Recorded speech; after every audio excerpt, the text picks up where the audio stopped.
Top quality और consistent performance के लिए सिर्फ सिल्वर पंप नाम याद रखना। ಗುಜರಾತ್ನ ಅಹಮದಾಬಾದ್ನಲ್ಲಿ ಕಾಂಗ್ರೆಸ್ನ ರಾಷ್ಟ್ರೀಯ ಅಧಿವೇಶನದ ವೇಳೆ ಲೋಕಸಭಾ ವಿಪಕ್ಷ ನಾಯಕ ರಾಹುಲ್ ಗಾಂಧಿ ಕಾಂಗ್ರೆಸ್ ಅಧಿಕಾರಕ್ಕೆ ಬಂದರೆ ದೇಶದಲ್ಲಿ ಜಾತಿ ಗಣತಿ ನಡೆಸುವ ಬಗ್ಗೆ ಪ್ರಸ್ತಾಪಿಸಿದ್ದಾರೆ.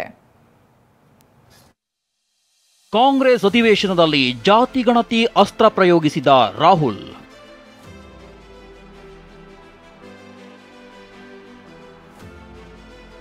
The caste census and about how we have taken a tremendous step in Telangana.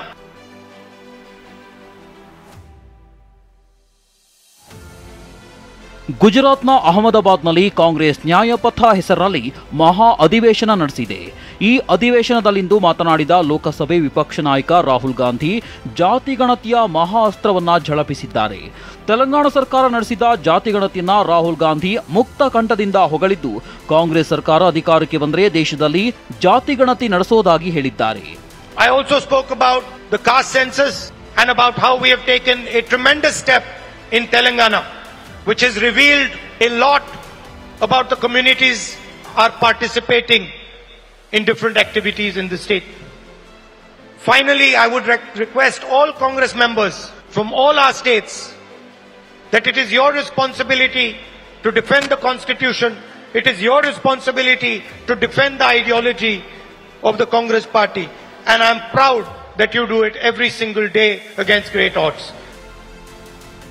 ಪಕ್ಷ ಸಂಘಟನೆ ಕೆಲಸ ಮಾಡದಿದ್ರೆ ನಿವೃತ್ತಿ ಪಡೆದು ಮನೆಯಲ್ಲಿರಿ. ಕಾಂಗ್ರೆಸ್ ನಾಯಕರಿಗೆ ಮಲ್ಲಿಕಾರ್ಜುನ ಖರ್ಗೆ ಖಡಕ್ ಸಂದೇಶ. ಇನ್ನು ಇದೇ ಅಧಿವೇಶನದಲ್ಲಿ ಮಾತನಾಡಿದ ರಾಜ್ಯಸಭೆಯ ವಿಪಕ್ಷ ನಾಯಕ ಹಾಗೂ ಕಾಂಗ್ರೆಸ್ ಅಧ್ಯಕ್ಷ ಮಲ್ಲಿಕಾರ್ಜುನ ಖರ್ಗೆ ಕೆಲ ಕಾಂಗ್ರೆಸ್ ನಾಯಕರನ್ನ ತರಾಟೆಗೆ ತೆಗೆದುಕೊಂಡಿದ್ದಾರೆ. ಕೆಲ ನಾಯಕರು ಹಾಗೂ ಕಾರ್ಯಕರ್ತರು ತಳಮಟ್ಟದಲ್ಲಿ ಜನರೊಂದಿಗೆ ಸಂಪರ್ಕ ಸಾಧಿಸುತ್ತಿಲ್ಲ, ಸರಿಯಾಗಿ ಪಕ್ಷದ ಸಂಘಟನೆಯಲ್ಲಿ ಪಾಲ್ಗೊಳ್ಳುತ್ತಿಲ್ಲ. ಆದರೆ ಇವರಿಗೆ ಕೇವಲ ಅಧಿಕಾರ ಮಾತ್ರ ಬೇಕು. ಆದರೆ ಇಂಥದ್ದೆಲ್ಲ ಇನ್ಮೇಲೆ ನಡೆಯಲ್ಲ. ಪಕ್ಷ ಸಂಘಟನೆಯಲ್ಲಿ ಭಾಗಿಯಾಗದಿದ್ರೆ ರಿಟೈರ್ ಆಗಿ ರೆಸ್ಟ್ ತಗೊಳ್ಳಿ. ಇನ್ನು ಮೇಲೆ ಯಾರು ಸರಿಯಾಗಿ ಜನರೊಂದಿಗೆ ಬೆರೆತು ಪಕ್ಷ ಸಂಘಟಿಸ್ತಾರೋ ಅವರಿಗೆ ಮಾತ್ರ ಮಣೆ ಎಂದು ಖಡಕ್ ಸಂದೇಶ ರವಾನಿಸಿದ್ದಾರೆ. Bureau report, TV9.